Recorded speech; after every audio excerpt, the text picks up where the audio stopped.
Good morning, dear tourists. I'm King, one of your tour guide here in Sagada. So I'm from Happy Feet Agency. So on behalf of the agency, we warmly welcoming you to Sagada. I hope you are in your comfortable shoes and clothes. Please bring umbrella and extra jackets because the weather is unpredictable, especially in the afternoon, where it can get cold or rainy. So before we get into our van, let me remind you first. So First, match your time to ours. So our time today is 9:30 in the morning. Again, it's 9:30 in the morning. And also be reminded to our flags. We have green and red flag. So green flag means go for the walk tour and red flags means for stop. Yes.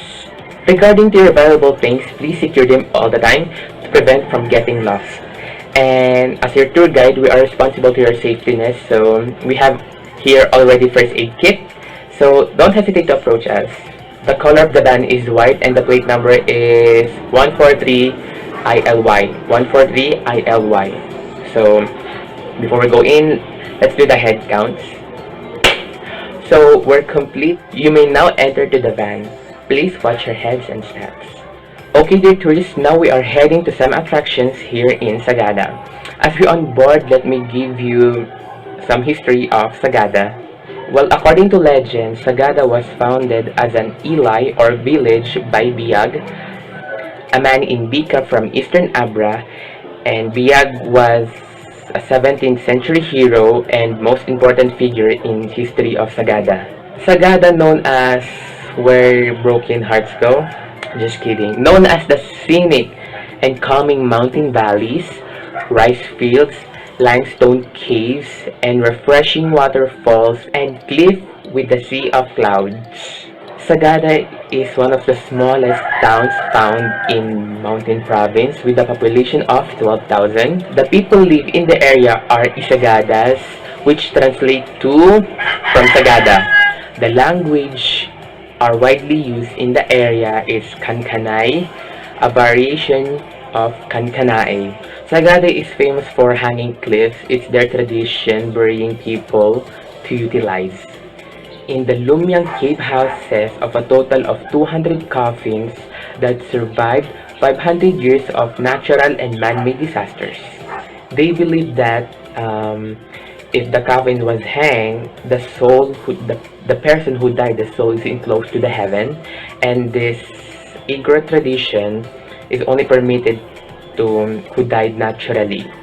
And if the person died from infant or illness, they believe it's a bad luck enclosed in the coffins. Also, if the person was dropped some blood from the coffins, they believe that they are lucky. Yes, that's what they believe in.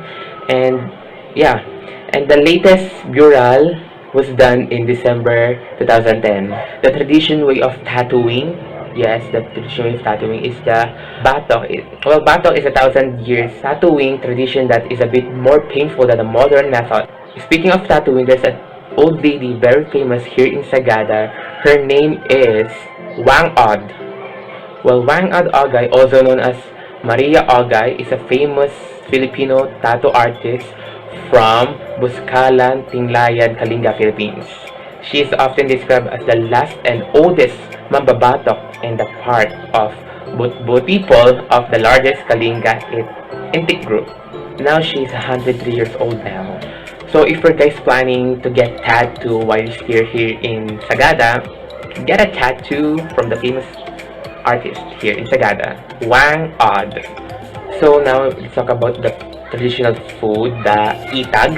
Well, itag, a smoked and sun-dried pork meat that is best mixed in soup dishes like pinikpikan, mongo, or even mixed vegetable. The town is celebrating Itag Festival every February of each year.